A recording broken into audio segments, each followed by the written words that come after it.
Hello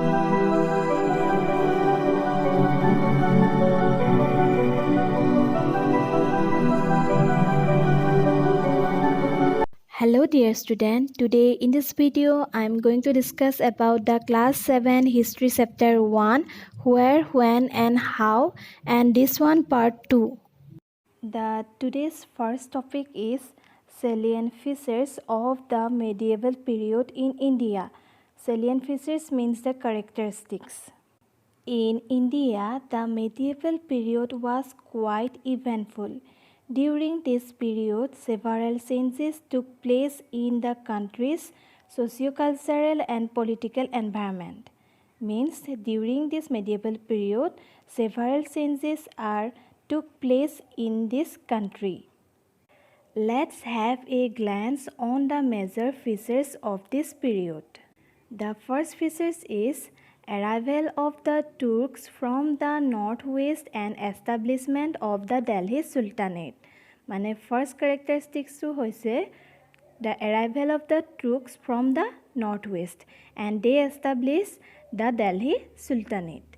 Number 2, establishment of Mughal Empire, means the Mughal they established their empire. Then next, economic prosperity of India that captured the attention of the European powers, means the Indian economic prosperity that captured the attention of the European powers. The next one, independence of several provincial kingdoms in the eastern as well as in the peninsular India. Mane যিখিনি provincial kingdoms আছিলে east আৰু peninsular India তেওঁলোকে সকলোৱে independence পাইছিলে. Then rise of feudalism. Feudalism means the dominant social system. Then emergence of several Rajput kingdoms in the northern and western India, means in the northern and western India several Rajput kingdoms emerged. Then rise of Marathas and Sikhs. Next, tripartite struggle between the Palas, Pratiharas and Rashtrakutas. Tripartite means involving in 3 parties like this one. Then spread of the Bhakti and Sufi movements, means lastly this Bhakti and Sufi movement spreads in India subcontinent. The next topic is sources of history. History cannot be written on the basis of only the knowledge of people. It needs various sources, each contributing in its own manner. Source materials provide us with reliable information about the events that have happened in the past. Means history cannot be written on the basis of the knowledge of the people because history gives us reliable information about the events which happened in the past. So mainly there are 2 types of historical source materials which gives us the information, and these 2 sources are literary and archaeological. The literary source. Human learned to write only about 5,000 years ago. They invented alphabets and put them together to form words and sentences. Means about 5,000 years ago human learned to write and they also invented the alphabets and they put them together to form the words and sentence. In the beginning they wrote on stone walls, palm leaves and the barks of certain trees. Later when paper was invented they began to use paper for writing. মানে যেতিয়ালৈকে paper invent হোৱা নাছিলে তেতিয়ালৈকে তেওঁলোকে লিভছত বা বাৰ্কছত বা ষ্ট'নছত লিখিছিলে, but paper invent হোৱাৰ পাছত they began to use paper for writing, and this are called manuscripts and they are found in many different languages and in different scripts. The manuscripts means a book or a document which is written by hand rather than typed or printed. Next one, archaeological sources.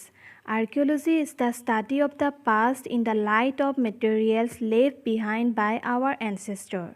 And sources of archaeology include remains of buildings, pottery, weapons, ornaments, sculptures, inscriptions, means writings on stone surface, and coins.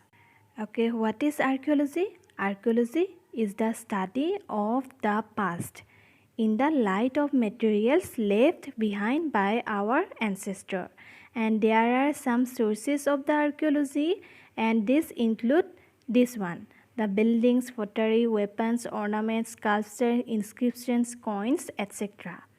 And these are generally obtained during excavations of various historical sites. মানে যেতিয়া আমাৰ বিভিন্ন historical যিবিলাক place আছে সেইবিলাক যেতিয়া এক্সকাভেশ্যনছ কৰা হয় তেতিয়া আমি এইখিনিৰ সহায়ত আমি হিষ্ট্ৰিকেল কিছুমান ডকুমেণ্টছ পাওঁ বা হিষ্ট্ৰিকেল কিছুমান ইনফৰ্মেশ্যন পাওঁ. Experts who study these remains are called archaeologists. Means the experts who study human history through the excavations of the different sites are called archaeologists. Major archaeological remains that highlight various aspects of life during the medieval period are briefly described here. Forts, temples, mosques, palaces, and other such structures tell us about architectural styles, artistic skills, and materials normally used in the construction of buildings during those days. মানে এইবোৰ সহায়ত আমি সেই সময়ত use কৰা আৰ্কিটেক্সাৰেল style, artistic skills বা মেটেৰিয়েলছৰ বিষয়ে জানিব পাৰোঁ. A lot of useful information has come down to us from various forts such as the Red Fort and Tughlaq Fort in Delhi, temples such as Brihadeswara Temple at Tanjore, and palaces such as those in Jaipur and Jodhpur.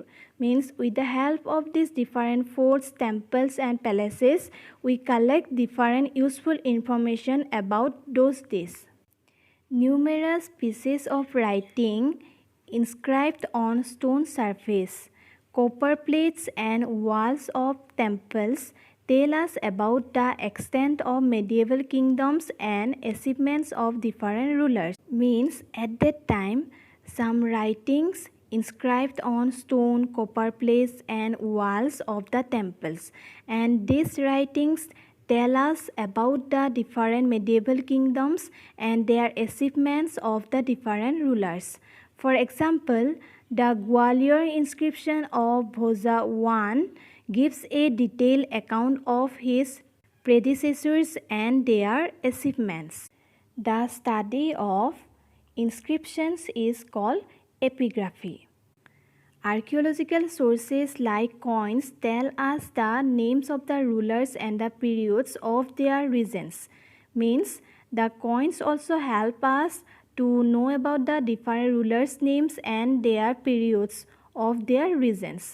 They also give us some idea of the economic condition of those periods. লগতে আমি সেই সময়ত economic condition কেনেকুৱা আছিল সেই বিষয়ে আমি গম পাব পাৰোঁ. The study of coin is called numismatics. The last topic, use of sources for writing history.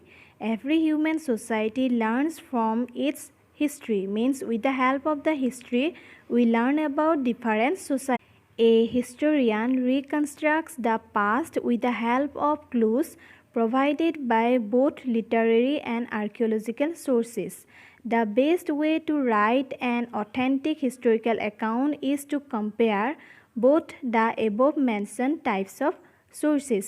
Means a historian, he can reconstruct the past with the help of the two sources, literary and archaeology, which gives us different clues about our history. This helps to ensure an objective historical account which constitute a precious heritage and also act as a guide for the present and future generations. Means these histories gives us the different knowledge about our past, and also it acts as a guide for the present and future generations.